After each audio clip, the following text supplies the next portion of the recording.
주고 뭐 이러는 거에 대해서는 아직 선생님이 자세히 설명 안 했어. 그래서 그거를 어떤 함수를 통해서 좀 보여주려고 하는데 이런 함수를 한번 더 볼게.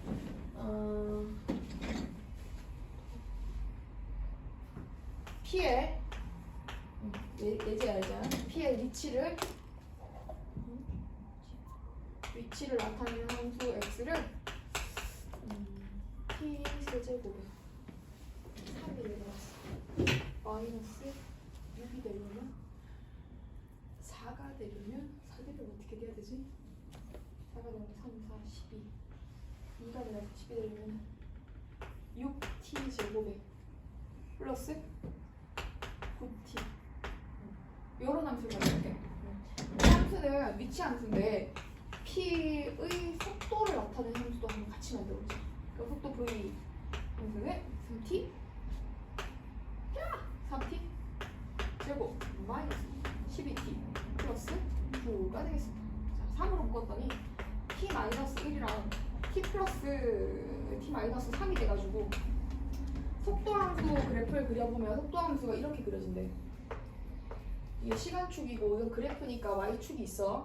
수직선 운동이 아니야. 지금 그래프 그리는 거야. 1초일 때랑 3초일 때 지나가는 이렇게 생긴 함수 있지? 얘가 속도를 나타내는 함수야. 그다음에 1과 3을 지나가니까 속도 그래프는 도함수잖아. 어떻게 보면 얘는 누구의 도함수예요? 위치 함수의 도함수잖아.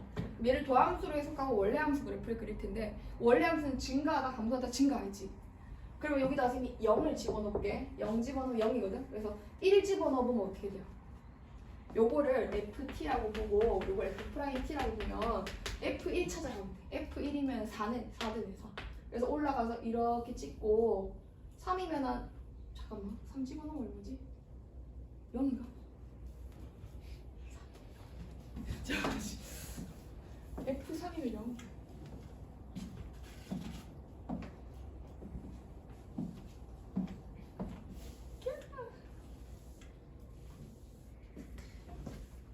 여러분 날씨는 아직 추운데 느껴지지 않아요? 냄새가 다르잖아. 봄의 냄새가. 쌤이 원래 밖에 잘 안 나가는데 오늘은 지금 쉬는 시간에 잠깐 커피를 들고 밖을 나갔어. 그래서 앞쪽을 나가니까 버스가 매연 엄청 뿜어가지고 뒤쪽으로 갔거든. 근데 햇빛을 딱 맞았는데 와 햇빛이 달라. 봄의 햇빛이. 곧 있으면 이제 또 개나리가 막 피고 하겠지. 싱그러운 봄이 오고 있습니다. 봄이 좋아. 자, 이게 속도가 이렇게 되면 다시 그래프 그려볼게. 이게 1, 3의 속도 함수. 그러니까 원래 함수 그래프를 그리려고 보니까 F1이 1초에서 위치가 4고 그 다음에 3초에서 위치가 0인 것 같아. 27 마이너스 95 96, 54. 그 다음 맞네. 그럼 얘가 어떻게 움직이냐면 이렇게 올라갔다가 여기 찍고 이렇게 다시 올라가는 이게 지금 위치 함수. 얘는 위치를 나타내는 함수고요. 얘는 속도를 나타내는 함수랍니다.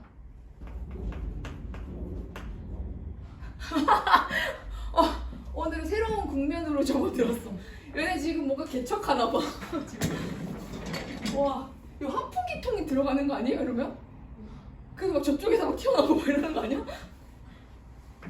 어이씨, 아찔한데 지금.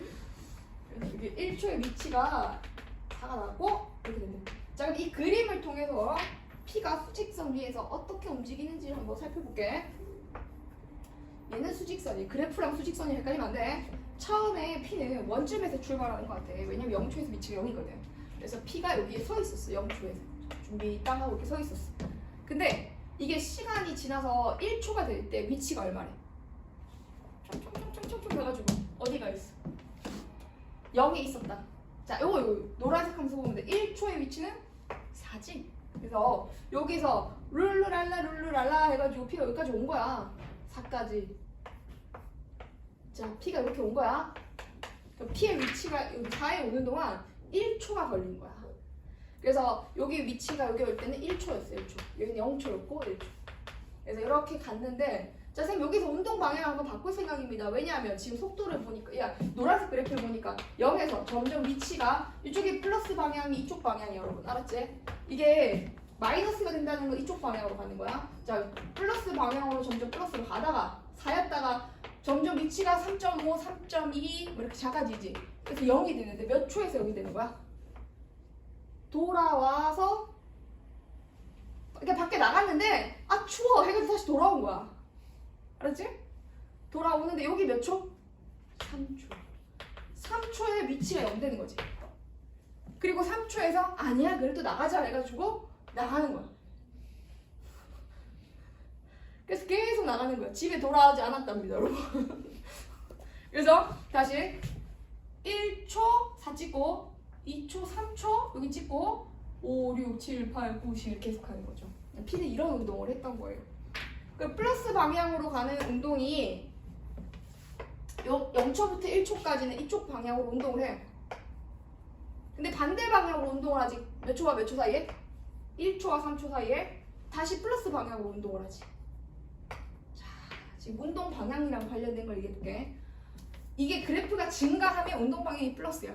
그래프가 증가한다는 건 속도의 부호가 양수라는 얘기인 거고. 그래서 속도의 부호가 양수면 x가 뭐하기 때문에 증가하기 때문에 p는 양의 방향, 플러스 방향 운동을 해. 속도의 부호가 양수인 시간 안에서는 p는 플러스 방향 운동을 해. 0초부터 1초까지. 속도의 부호가 음수인 시간. 자, 여기서부터 여기까지는 속도의 부호가 음수지? 속도의 부호가 음수인 1초부터 3초 사이에서는 p는 이쪽으로 운동합니다. p는 마이너스 방향 운동을 해요. 자, 그럼 여기서 우리가 또 알게 된 사실은 속도의 뭐가 바뀌면? 부호가 바뀌면 속도의 부호가 바뀌면 뭐가 바뀔까요? 타당 운동 방향이 바뀝니다. 이거 적어주세요. 운동 방향 바뀜. 이만큼 적어주세요. 속도가 플러스면 플러스 방향 운동, 속도가 마이너스면 마이너스 방향 운동, 속도가 부호가 바뀌면 운동 방향이 바뀝니다.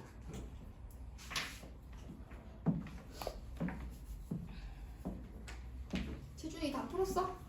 뭐 채점도 해봤어? 이제 해야 돼요?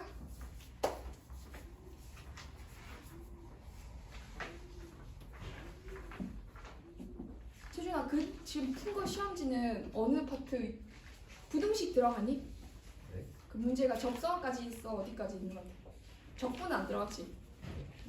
적분 전까지 있더니.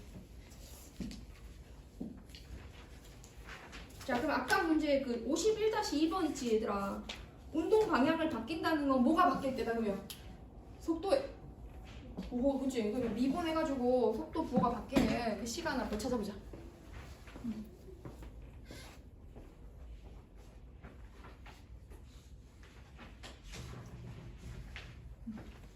미분해서 속도의 부호가 바뀌는 시간을 찾아보니까 언제입니까?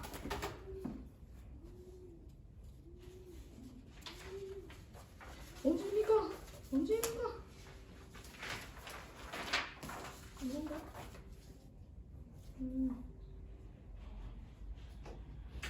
4t 세제곱 마이너스 4니까 1초에서 바뀌네. 그래서 1 집어넣을 때 위치 나오네. 그러면 2 나오는 것 같다. 그치? 잘했어. 그 다음 넘어가서 선생님이 지금 방금 얘기한 걸로 나왜 도가니? 잘못 부딪혔어. 그 아니 그 전기 찌질이 통하는 그런 거 알아? 자, 대표 52번 볼게. 수직선 위에 원점을 출발해가지고 전피가 그제? 전피가 저게 전피가 원점을 출발해서 왔다리 갔다리 움직이는데 그거에 대한 속도 함수를 옆에 나타낸 거야. 가속도는 속도 함수의 뭐다? 도함수. 그럼 A에서 평평한 속도 함수에 A를 집어넣었을 때 접선의 기울기가 평평하지? 그러면 가속도 0 맞지? 그럼 기억 맞는 말 틀린 말? 맞는 말. 자, 이거는 속도 함수의 접선의 기울기 상태를 보면 돼. 그 B초에서는 접선을 그으면 기울기가 음수예요, 양수예요? 음수지? 그럼 가속도는 음이다. 니은 땡. 자, 그럼 이 속도 함수 그대로 부호가 몇 번 바뀔까요? 속도 함수가 양수였다 음수에서 양수로 바뀌는 게 2번이지. 그러면 두 번 바뀌는 거 맞다. 그렇게 찾아가면 되고 그 52-1번도 한번 해봐요 여러분. 기억은 맞을까요 틀릴까요? 맞다. 이거 그래프 볼 때 속도 그래프인지 위치 그래프인지 확인하고 봐야 돼. 알았지? 얘는 지금 밑에 있는 거는 위치 함수야. 속도 함수가 아니야.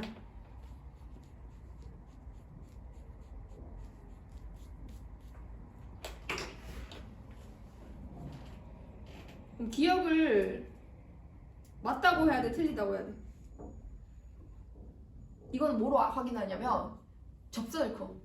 A에서 그래프에 접선을 그으면 그 접선이 속도거든. 접선의 기울기가 속도거든. 자, 접선의 기울기 양수지.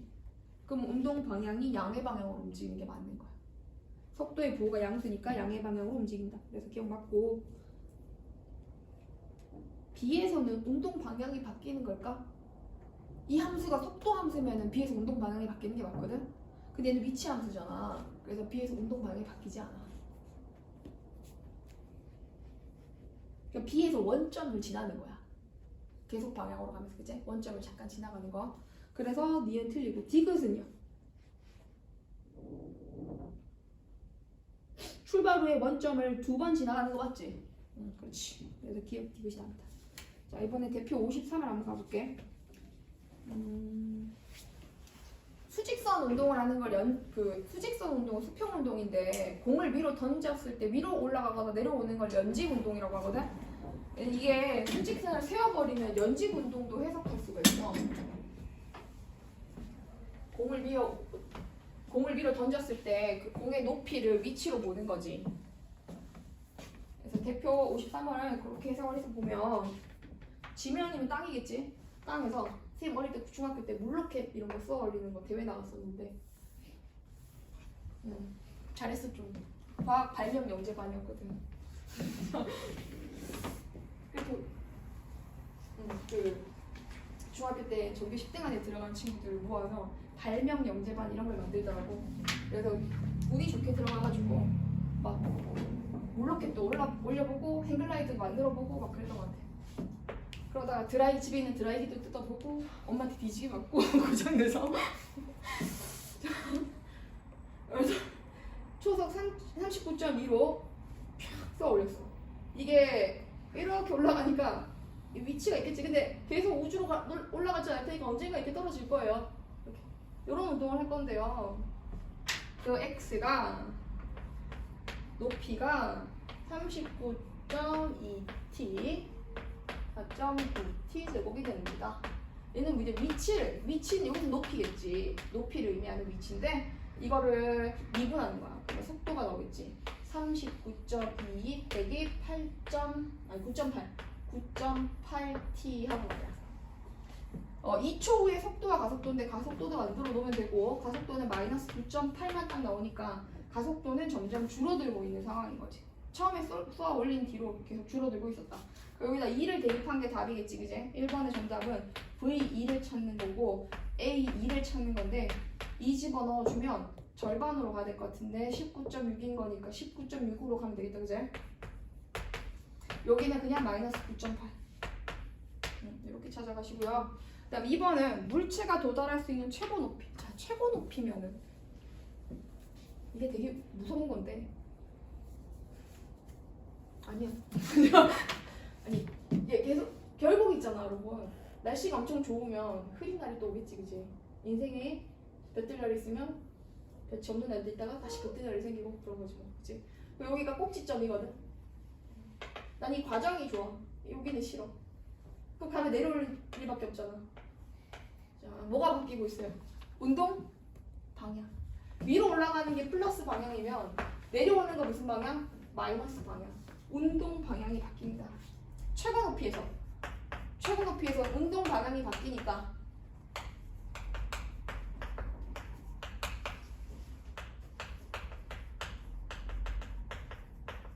뭐가 0될 때 찾아가면 돼? 속도가 0될 때. 이 속도 함수도 그냥 0될 때라고 하면 안 돼. 지금 속도 함수 그래프 한번 그려볼게.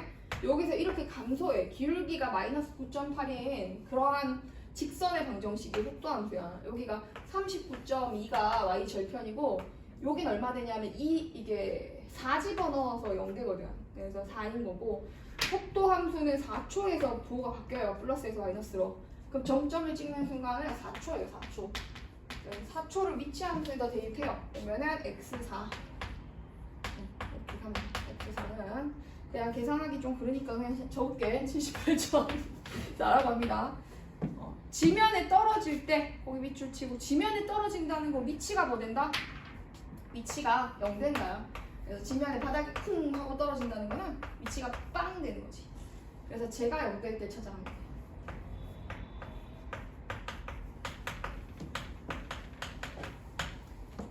이거는 또 얼마고? 9인가? 8이다 8. 그지?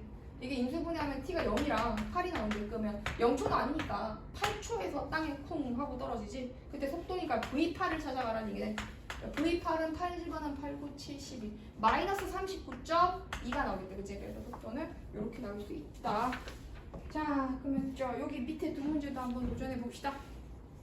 파이팅.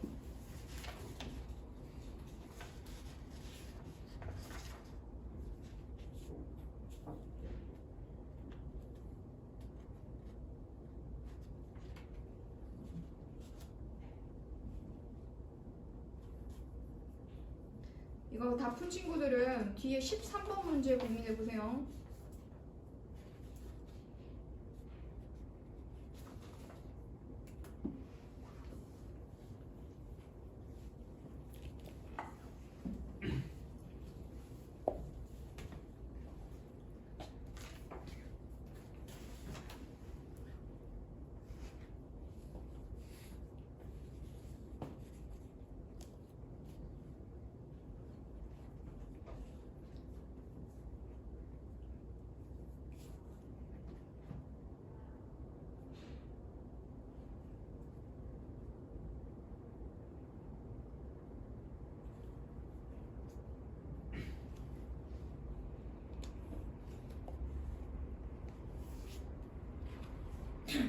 언제 다 풀었어?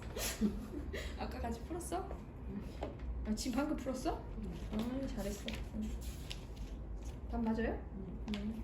그러면 요거 한번 해봐. 선생님도 거기다 했네? 네. 요거 풀고 요거 한번 볼까? 이거 하면 좋아. 좀 헷갈리는 내용은 브레이크를 밟고 정지할 때까지 정지는 속도가 0 될 때야. 그거 속도가 0 될 때, V가 0 될 때. 자, 정지한다는 거는 속도가 0 될 때를 말하는 거야. 감각 있네. 너 물리하니?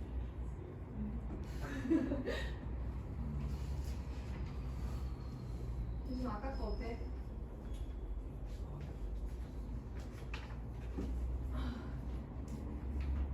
요거 엄마 책상에 하고 여기 이제 수원으로 여기 시간에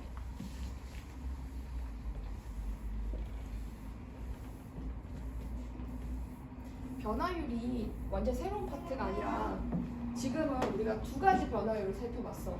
속도란 뭐에 대한 변화율이었어? 속도는 위치에 대한 변화율이었다. 위치 변화율. 위치가 변화하는 비율. 이상해.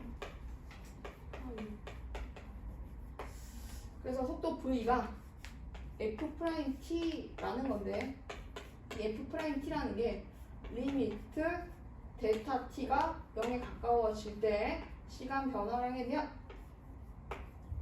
나중 위치 빼기 처음 위치였고 이것은 이제 개념상 위치 변화량을 시간 변화량으로 나눈 것을 위치 변화율인데 순간적으로 바꿔준 것. 그게 우리 순간 속도였지. 그치? 그러니까 이제 이게 위치 변화량 값이었던 거야. 위치 변화량. 그래서 위치 변화량을 시간에 따라 변한 위치 변화량을 시간 변화량으로 나눠주면은 이게 위치 변화율이 돼요. 순간적인 위치 변화율. 그런데 이 시각에 대한 변화율들은 다양하게 존재할 수 있다고. 위치만 변하는 게 아니라 길이, 그지? 넓이, 부피. 자, 길이. 식물은 시간이 지나면 점점 자라잖아, 그치? 키도 그렇고. 그래서 길이도 시간에 따라 변하는 거니까 길이를 시간에 관한 함수로 표현할 수 있고 넓이도 몸무게도 계속 늘어. 그래서 넓이도 커질 수 있다고. 넓이가 커질 수 있고 부피도 커질 수 있다고. 시간에 따라서 이렇게 풍선이 불어서 이렇게 저렇게 커진다거나. 그래서 얘네들이 시간에 관해서 충분히 변화할 수 있는 놈들이고 우리가 L이라는 길이 함수를 시간에 대한 함수로 나타냈을 때 델타 t만큼 시간이 흐른 거야. t 시각에서 길이라고 하면 이게 t 시각에서 그 길이를 의미한다면 델타 t만큼 시간이 흐르면 이 시각이 되거든. 델타 t만큼 시간이 흘렀어. 그러면 이 시각에서 길이는 어떻게 표현이 1이가 아니라 길이 L은 어떻게 표현된다? F t 플러스 델타 t로 표현이 되겠지. 그러면 우리가 이런 이제 나중 시각에서의 길이, 처음 시각에서의 길이라고 생각하고 나중 길이 빼기 처음 길이를 하는 거야. 자, 색깔을 잠깐 바꿔주면 얘가 처음 길이지? 처음 길이. 처음에 관찰할 때 t 시각에서 처음 본 길이. 이거는 나중 길이. 그럼 나중 길이에서 처음 길이를 뺐고 그걸 시간 변화량으로 나눠준다. 이거를 길이 변화량을 뭐로 나눠줬기 때문에 시간 변화량으로 나눠줬기 때문에 이걸 뭐라고 한다? 길이 변화율. 다른 말로 길이 속도. 근데 길이 속도라고 안 하는 거지. 이쪽 파트에서 그냥 변화율이라고 하는 거지. 그래서 이렇게 되느니 요거를 우리가 이만큼을 델타 L이라고 하거든. 길이 변화량이라서 얘를 길이에 대한 변화량을 시간에 대한 변화량으로 나눠주고 우리 여기다가 뭐를 딱 붙여주면 리미트 델타 t가 0으로 갑니다. 이거를 씌워주면 다 했어요. 여러분 조금만 더 힘내. 리미트 델타 t가 0으로 갑니다. 이거를 붙여주면 이게 이제 델타는 눈에 보이는 차인데 그게 매우 작아지잖아. 그러면은 D로 바뀌어 모양이. 델타는 D로 바뀌어. 그래서 이게 같은 말이 이 리미트까지 묶어서 이게 뭐랑 같은 말이냐면 DT분의 DL입니다. 이 말과 같은 말이야. 이 말인 거야. 그냥 리미트를 생략해서 적으려면 이렇게 적으면 돼. 시간 변화량을 아주 짧게 만들었다 이런 뜻이야. 길이 변화량을 아주 짧게 만들었다 이런 뜻이야. 그리고 요거 계산한 게 또 F'T잖아. 자, 순간적인 길이 변화율을 길이 함수를 미분하면 돼. 길이 함수를 미분하면 길이 변화율이 나와. 근데 이거 기호로 이렇게 써주는 거야. 그럼 넓이도 마찬가지고 부피도 마찬가지다. 그리고 문제로 들어가서 선생님 보여줄게.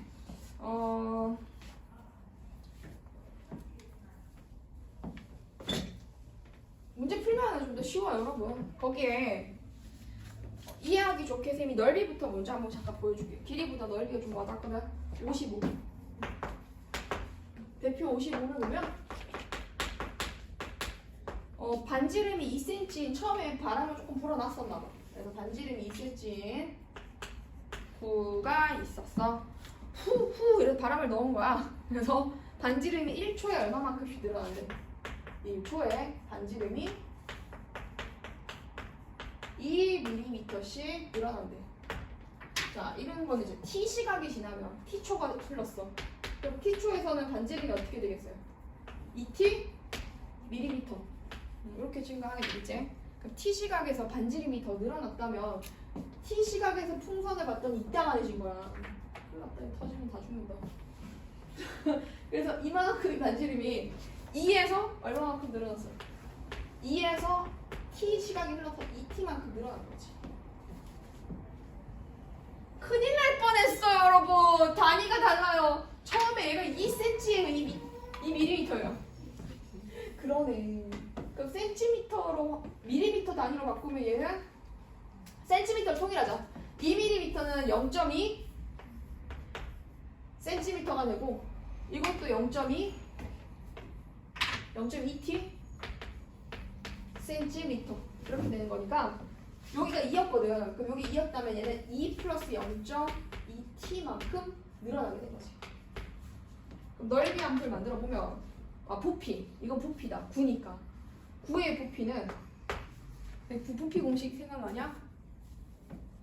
부피 공식은 항상 있을 때죠. 뭐였어요? 3분의 4 파이 아래 제곱이지. 그렇죠? 네. 세제곱입니다. 부피 말고 구 건널비는 뭐지?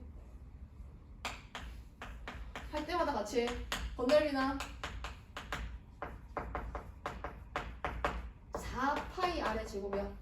이게 그 유명한 지구가 둥근 이유, 물방울이 둥근 이유, 모든 게 둥근 이유.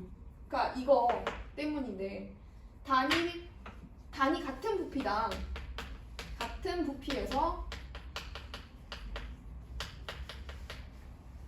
부피에서 건널비가 가장 작은 거죠, 얘가. 이거 재밌는 얘기 하나 해줄게. 1분이면 돼. 우리가 지금 먹는 음료수들이 이렇게 생겼지, 캔으로. 그지? 가끔 이제 사각형도 나오는데 똑같은 음료수를 넣을 때 원기둥에 넣는 것과 이 사각기둥에 넣는 것과 구에 넣는 것 중에 똑같은 부피를 넣는 것 중에 포장지가 가장 적게 들어가는 게 누구일까요? 같은 양의 음료를 넣는다면 가득 차게 넣는다면 건널비가 가장 작은 것은 어떤 것일까요?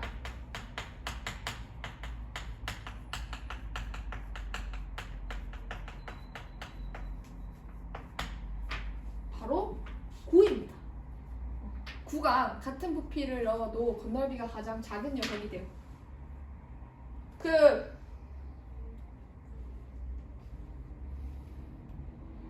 그러면 음료수 파는 회사에서는 포장지가 또 돈이잖아. 그러면 가장 돈을 덜 들이려면 이렇게 만들어가지고 구멍 퐁 뚫어가지고 팔면 돼. 근데 왜 이렇게 안 만들어요? 세울 수 없으니까 그렇게 되겠죠, 그죠? 그래서 그 다음 차선책으로 얘를 둥근 병으로 해서 만들어서 파는 거예요. 이거 쌤이 부피를 다 보여줄 수 있지만 굳이 지금 그렇게까지 갈 필요 없기 때문에 내가 잠깐 고민했어. 할까 말까. 근데 그러면 또 오늘 할 게 또 있으니까 일단 그것만 알고 있으면 돼요. 그래서 건널비가 요거고 단위 부피당 가장 적은 건널비 그를 가지고 있다. 이런 뜻입니다. 자, 그 부피 V 공식은 3분의 4 파이에 2에서 늘어난 2 더하기 0.2t의 세제곱 하고 센티미터의 세제곱 이렇게 되면 되겠지. 그래서 3분의 4 파이 r의 세제곱에 이런 부피를 갖게 되었는데 이 부피를 VT 부피 이거 속도 아니에요. 부피를 VT라고 하게 된다면 얘를 미분한 이걸 뭐라고 해요? 얘가 부피 얘는 부피 변화율 미분한 건 부피에 대한 변화율 부피 변화율은 3을 내려 너네 이거 미분하는 거 기억나지? ax 플러스 b의 4제곱을 얘를 미분하면 어떻게 된다? 예를 들어서 얘를 미분하면 4 내려오고 ax 플러스 b 몇 제곱 되고 세제곱 되고 속에 거 미분해서 한 번 더 나오는 거야. 그럼 얘도 어떻게 돼야 돼? 3이 내려와서 4파이에 2 플러스 0.2의 t의 제곱이 되고 속미분해줘야지. 자, 요거 미분하니까 2는 사라지고 0.2가 옆에 와서 곱해지면 되는 거야.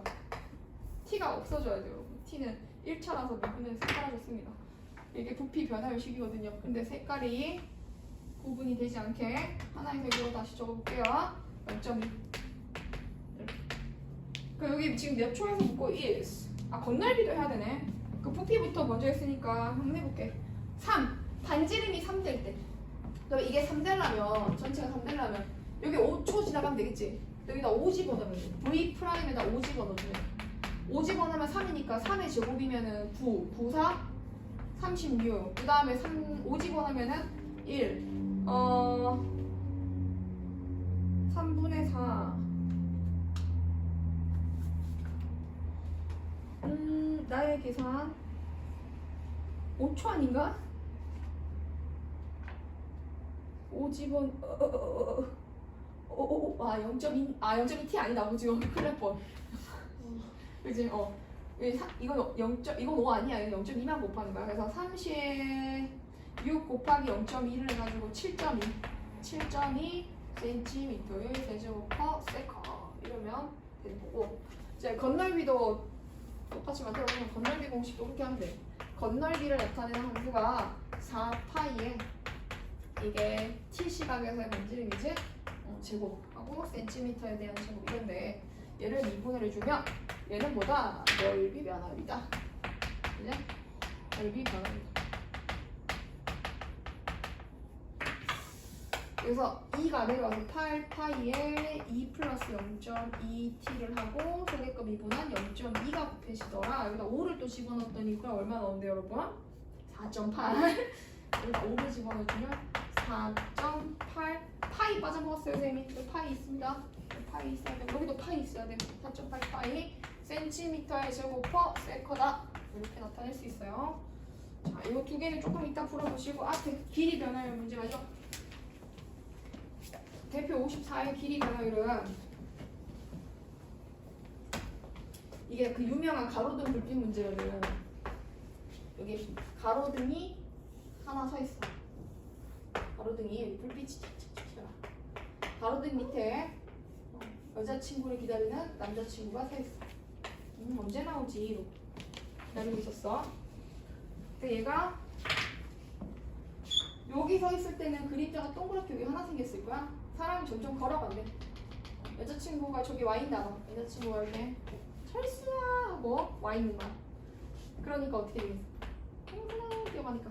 얘도 막 가만히 있지 않겠지? 막 뛰어가겠지. 그러면 여기서 얘가 이렇게 해서 걸어간단 말이야. 얘 뛰어오는데 걸어가면 나중에 한 대 맞겠지? 얘도 뛰어오는데 걸어가면 같이 뛰어야 되지만 일단 걸어간다고 했을 때 이게 그림자 끝이 여기 와 있겠지. 사람이 그림자 한번 봐볼까? 처음에는 여기 동그랗게 이렇게 있었어. 근데 걸어갔으니까 그림자 요만큼 생겨. 맞나? 이게 사람의 그림자 길이다. 이만큼은 그림자 길이.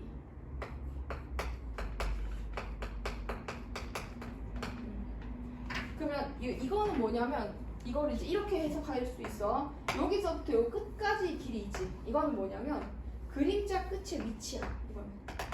요거 우리가 뭐라고 부르냐면 전체를 요 지점의 위치를 x라고 부르면 얘는 그림자 끝에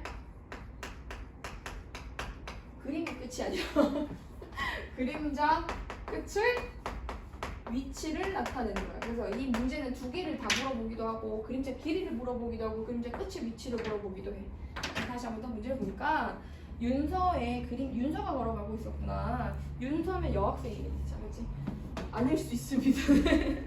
사람이 키가 얼마예요? 1.6 많이 생략. 가로등은 4. 자, 사람이 걸어왔어. 여기가 1.6. 거기가 제일 중요해요, 여러분. 일직선으로 3m의 밑줄 3m/s라고 나와있지. 1초에 걸어가는 속도가 3m야. 그럼 t초 지나면 몇 미터 걸어갔어? 3t를 걸어갔어. 그리고 너희는 이 문제를 풀려면 닮음을 이용해야 돼. 우리가 이 문제를 풀려면 닮음을 이용할 거야. 자, 이렇게 사람이 있다고 보고 이게 t 시각의 상황이라고 생각해. 걸어가기를 얼마만큼 걸어왔다? 3t만큼 걸어갔어. 그림자 길이를 뭐라고 하래? 문제에서 x라고 하래? 그런 말 없으니까 선생님이 그림자 길이는 렐스 약자에 따라서 길이니까 l이라고 두고 그림자 끝의 위치를 x라고 한번 둬볼게. 자, 그러면 요거 길이가 4였고 요거 길이가 얼마였어? 1.6이었지? 4 대 1.6은 뭐 대 뭐랑 같아요? x 대 l과 같지? x 대 l과 같다. 근데 내가 x를 x라고 두지 않고 l 플러스 3t라고 둘 거야. 그래서 4 대 6도 바꿀 거야. 4 대 6은 40대 얼마니까? 16인 거니까 8로 나누면 5 대 2는 l 플러스 3t 대 뭐 같다? l과 같다. l 플러스 3t 요거제 x 대 l과 같다. 크로스 곱해주면 2l 플러스 6t가 5l이다. 그래서 3l은 6t가 돼주고 그럼 l은 어떻게 된다? l은 시간에 관한 함수의 표현이 돼. l은 2t인 거야. 사람이 총총총총 걸어가면 그림자가 앞에 생기는데 1초에 2t의 속도로 그림자가 생긴대. 그럼 얘를 미분하면 t에 관해서 미분하는 거거든. 그래서 얘를 미분하면 2가 돼. 근데 이거 이렇게 표현하기도 하지만 더 많이 이렇게 더 많이 표현해. dt분의 dl. L을 시간에 관해서 미분하면 2가 된다. 2cm, 미터야 센티미터야? 미터 단위지 얘들아. 미터 퍼 세컨 이렇게 하면 돼. 이게 그림자 길이에 대한 변화율. 그림자 길이 변화율. 그림자 끝의 위치 변화율을 알려면 x를 찾아야 돼. 근데 x는 l 플러스 몇 t? 3t. 자, 여기다가 3t 더해주면 5t. 그러면 그림자 끝을 시간 변화량에 대한 그림자 끝의 변화량. 이게 dt분의 d라는 의자거든. 그래서 이 대상을 t에 관해서 미분하겠다고 생각하면 돼. 알았지? 그럼 dt분의 d라는 미분의 의자에 x라는 대상을 올려놓은 거야. 그래서 x를 위치를 시간에 관해서 미분하면 위치 변화율 나오겠죠. 그래서 이거 5가 됩니다. 그래서 5 미터 퍼 세커다라고 얘기해주면 돼요. 이게 위치 변화율이에요. 자, 지금 3문제 정도 있는데 이 문제를 지금 풀고 다 된 친구들은 한 개를 할 거거든.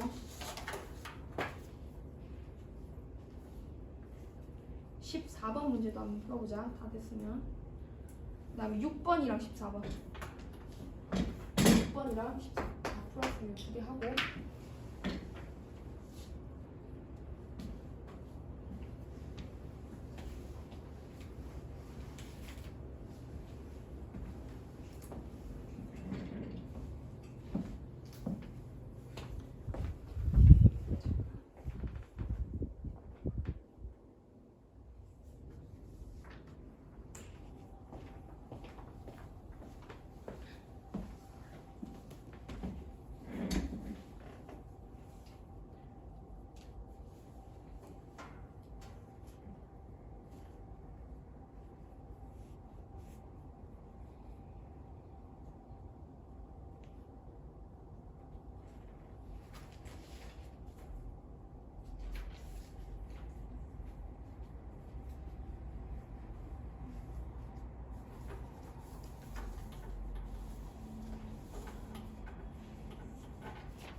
달부터 수업은 목토 수업이에요, 여러분.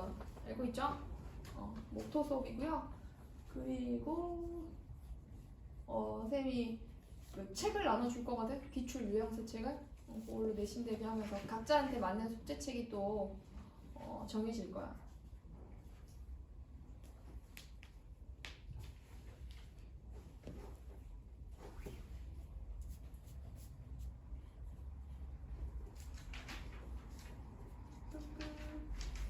잘 안 되는 사람이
또 자세히 잠깐 얘기해주면 우리가 지금 진도가 여러분 목토반이잖아.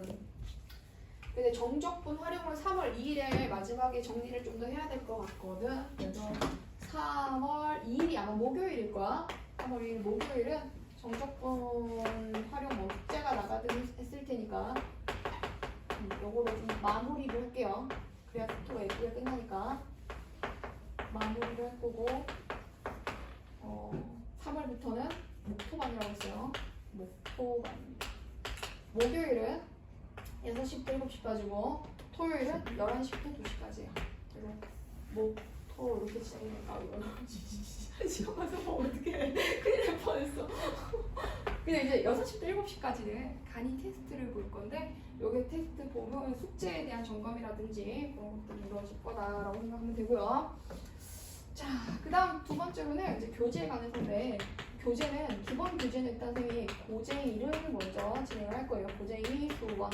고쟁이 소원하면서 학교 시험은 모의고사 기출 문제들이 많이 나오거든요. 그래서 선생님이 모의고사 기출 유형서를 줄 거예요. 모의고사 기출 유형서. 그래서 고쟁이 소원과 모의고사 기출 유형서를 같이 풀기로 합니다. 네, 이렇게 하고요. 이게 4월이 되면 3월 달에 주로 이렇게 풀고 4월이 되면 여기서 틀렸던 문제들을 다시 복습하는 개별 오답 교재가 나가요. 그래서 개별 오답책을 나눠주고 플러스 그 기출 있지. 학교 기출.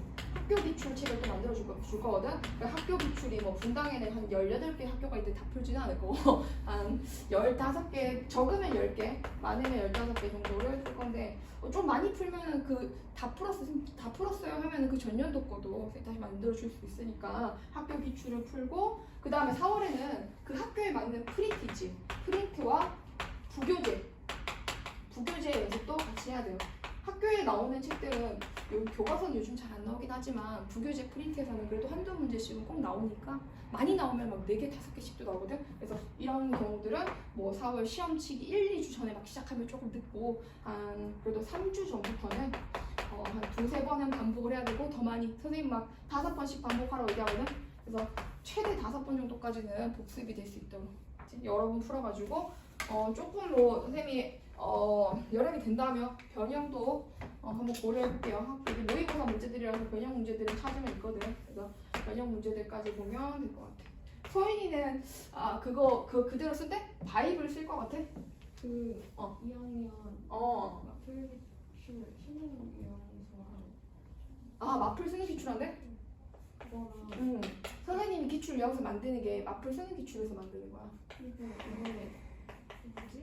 수원 쌤이 새로 들어왔는데 바이블 이제 안 쓰는구나. 나 1학기 들어왔어요. 그 쌤은 자기가 그 쌤이 학원 가는 사람 였다가 온 거라 가지고 아씨. 생각해서 문제부터 이렇게 모아서 자기가 따로 부교재를 받았어요. 아 부교재 연습 많이 해야 되겠네. 문제 많이 주겠다. 그 생각 보니까. 문제 양이 많을 것 같아. 태왕고는 고개를 안 돼. 그랬었는데 아직 모르겠죠. 혹시 임해보는 아직 뭐지? 수학 선생님 누군지 안 나왔어? 수학 선생님이 누군지가 중요한데 임해고가 편차가 심해. 쉽게 낸 셈 있고 어렵게 낸 셈 있고 그래가지고 누가 붙는지 참 중요한데. 판교는 어때요? 모르겠어요.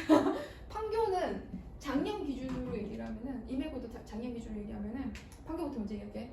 프린트를 주거든. 한 5장 정도의 프린트가 시험 칠 때마다 나와. 근데 프린트가 비포 용지로 이만한 건데 한 시험지당 한 20문제, 25문제 정도가 들어가 있거든. 그래서 합치면 한 100문제 정도 되는데 이 문제가 모의고사 기출 문제들이고 한 2-3문제는 초고난도 문제들을 넣어. 그러니까 뭐냐면 아주 고난도 문제까지 일단 놔두고 먼저 풀고 고난도 문제 하나씩 도전하는 형태로 애들이 공부를 좀 하는 편이야. 그래서 그렇게 5장 정도 나오니까 미리 풀어봐야 되는 거고. 임해고는 어떻게 나오냐면 수능 특강 문제들 있지. 수능 특강과 전국 연합 기출이라는 문제가 있어. 문제집이 있어. EBS 교재거든. 그래서 EBS 교재 중에 전국 연합 기출이라는 문제집이 있는데 이게 모의고사 기출 문제들인데 2학년 문제들이 위주로 있어. 근데 이게 웃긴 게 2학년 문제라고 해서 또 쉽지가 않아요. 여기서 딱 고난도 문제만 탁 빼가지고 그걸로 학교 프린트를 만들어요. 그래서 수능 특강과 이 교재가 EBS 교재를 참 좋아해. 임해고 옛날부터 EBS 교재를 참 좋아하고. 그 태왕고는요 학교 프린트 문제가 모의고사 기출 문제인데 선생님이 프린트를 직접 만드세요. 너랑 학교 모의고사 기출 문제로 학교 프린트를 만드는데 두 가지가 있어요. 교과서 위주로 하는 프린트와 모의고사 기출 위주로 하는 프린트 이렇게 두 개를 나눠주시거든. 그 중에서 모의고사 기출 프린트 꼭 봐야 돼. 거기서 꼭 나와. 그래서 꼭 나오기 때문에 그 문제들은 최대한 학교에서 나눠주는 모의고사 기출 문제들은 모르는 게 없도록 하는 게 맞다. 거기서 모르는 게 생기면 그러니까 뭐 안 풀어놓고 시험을 본다는 거는 그거는 안 된다. 그렇습니다. 선생님이 만드는 기출 유형서도 마플 수능 기출에서 나올 건데 이 책이 생각보다 상당히 두꺼워요. 그래서 선생님이 보고 아주 쉬운 문제들 좀 빼고 또 그런 식으로 작업을 할 거예요. 그래서 거기서 좀 요즘 최근 경향의 문제들이 있죠. 내가 방학 동안에 진짜 바빠 죽겠는데 한 작업이 뭐였냐면 선생님들 한 35명이서 분당에 있는 수학 선생님들 35명이서 마플 수능 기출 책을 스캔을 한 거를 영상 녹화되면 되는데 이거를 워드절 타이핑 작업을 했어. 이전 파일이 2023년도 파일이 있기 때문에 2023년 발음 이상해. 2023년 한글 파일이 있기 때문에 여기다가 2024년 버전으로 바꾸는 그렇게 어렵지 않거든. 그래서 다들 이제 200문제씩 끊어가지고 수원, 수토, 확통, 미적, 기하를 다 나눠가지고 이게 정리를 하는 거야. 선생님은 1번부터 200번까지를 하고 200번부터 400번까지를 검수를 했거든. 그런 식으로 다 작업을 해놓은 걸 가지고 있어. 그래서 이게 올해 버전이 선생님한테 한글 파일로 있기 때문에 이걸로 기출 유형서를 작업해서 나갈 생각이야. 그렇습니다. 네. 자, 저기 문제 아까 조금 더